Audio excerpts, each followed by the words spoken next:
Kalau kabarnya tingkat kemiskinan di Indonesia ternyata semakin bertambah loh, kalau menurut versi Bank Dunia. Hah? Kok bisa?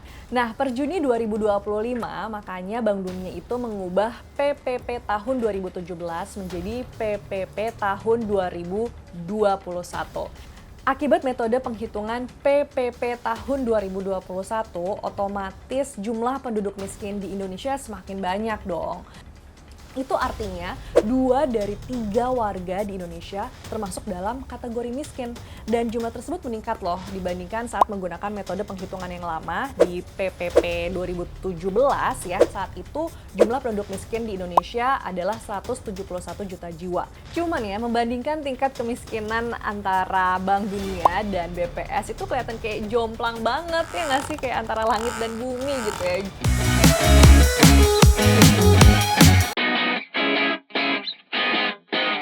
Hai, Conomis di sini. Apa kabarnya di sana? Kalau kabarnya tingkat kemiskinan di Indonesia ternyata semakin bertambah loh, kalau menurut versi Bank Dunia. Hah? Kok bisa? Ya soalnya Bank Dunia itu mengubah penghitungan standar garis kemiskinan secara global. Tapi sebelum ngomongin itu lebih jauh, yang perlu kita ketahui adalah penghitungan standar garis kemiskinan secara global menurut Bank Dunia ini itu berdasarkan yang namanya paritas daya beli atau Purchasing Power Parities, yang singkatannya adalah PPP. Jadi, PPP ini menunjukkan berapa banyak barang dan jasa yang bisa dibeli di suatu negara dibandingkan negara lain. Atau singkatnya, PPP ini adalah alat ukur untuk membandingkan biaya hidup antar negara. Kita ambil contoh aja seperti ini. Misalnya ada uang Rp50.000. Kalau di Indonesia mungkin udah bisa beli nasi goreng, es teh, dan beberapa gorengan gitu ya. Tapi kalau misalnya uang 3 US dollar yang setara hampir Rp50.000 ini digunakan di Amerika Serikat, belum tentu bisa membeli semua makanan dan minuman itu. Ya, jadi itulah metode yang digunakan Bank Dunia dalam menentukan standar garis kemiskinan secara global. Terus pertanyaannya, kenapa sih Bank Dunia harus mengubah standar garis kemiskinan secara global ini? Ya, karena memang sudah ada perubahan biaya hidup di beberapa negara seiring dengan perkembangan zaman. Nah, per Juni 2025, makanya Bank Dunia itu mengubah PPP tahun 2017 menjadi PPP tahun 2021. Dengan diterapkannya PPP tahun 2021 ini, akhirnya ada 3 lini garis kemiskinan yang terevisi. Yang pertama adalah garis kemiskinan internasional atau tingkat kemiskinan ekstrim yang terevisi dari 2,15 US dollar, kini menjadi sebesar 3,00 US dollar per orang per hari. Habis itu ada lagi garis kemiskinan negara berpendapatan menengah ke bawah ya, yang tadinya adalah sebesar 3,65 US dollar, kini menjadi 4,20 US dollar per orang per hari. Dan terakhir adalah garis kemiskinan negara berpendapatan menengah ke atas, yang tadinya sebesar 6,85 US dollar, kini menjadi 8,30 US dollar per orang per hari.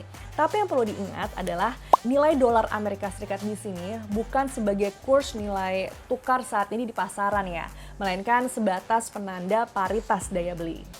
Akibat metode penghitungan PPP tahun 2021, otomatis jumlah penduduk miskin di Indonesia semakin banyak dong. Nah, sebelum kita hitung-hitungan ke situ ya, yang perlu kalian ketahui juga bahwa Bank Dunia itu sudah menetapkan Indonesia dalam kategori negara berpendapatan menengah ke atas karena pendapatan nasional bruto atau gross national income Indonesia itu mencapai 4.810 US dollar gitu ya.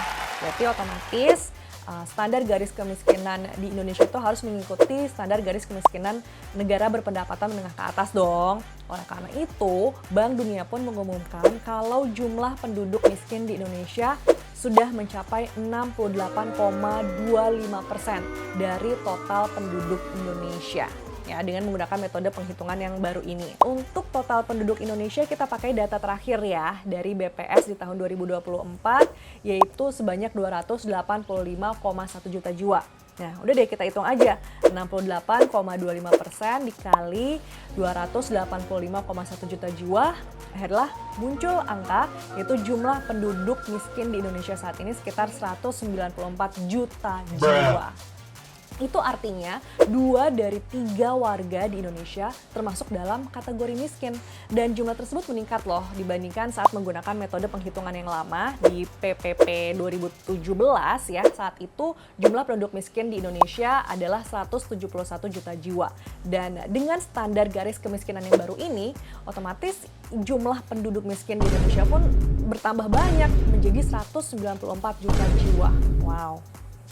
Cuman uniknya adalah jumlah penduduk miskin versi Bank Dunia itu berbeda jauh sama data dari Badan Pusat Statistik Indonesia atau BPS. Wait, what? Jadi kalau menurut data BPS per September 2024, angka kemiskinan di Indonesia sekitar 8,57% atau sama saja dengan 24 juta jiwa penduduk miskin. Hah? Kok bisa beda jauh gitu? Ya soalnya BPS itu mengukur kemiskinan di Indonesia dengan pendekatan biaya kebutuhan dasar atau cost of basic needs. Jadi ambang batas garis kemiskinan di Indonesia menurut BPS ada di angka Rp595.000 per orang per bulan. Cuman ya, membandingkan tingkat kemiskinan antara Bank Dunia dan BPS itu kelihatan kayak jomplang banget ya nggak sih? Kayak antara langit dan bumi gitu ya, jumlah penduduk miskin versi masing-masingnya. Ya walaupun emang sih ya perbedaan itu terjadi karena adanya perbedaan metode penghitungan standar garis kemiskinan. Kalau BPS tadi kan menggunakan metode pendekatan dari biaya kebutuhan dasar yang dianggap lebih bisa mencerminkan kondisi masing-masing wilayah di Indonesia. Terus Bank Dunia tadi menggunakan metode standar garis kemiskinan PPP ya kan, yang dianggap tuh lebih universal dan juga lebih bisa diterapkan di berbagai negara.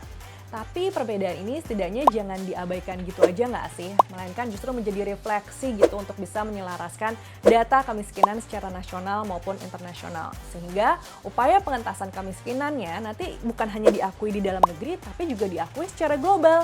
Nah, kalau menurut kamu sendiri, data kemiskinan versi mana nih yang paling pas untuk Indonesia?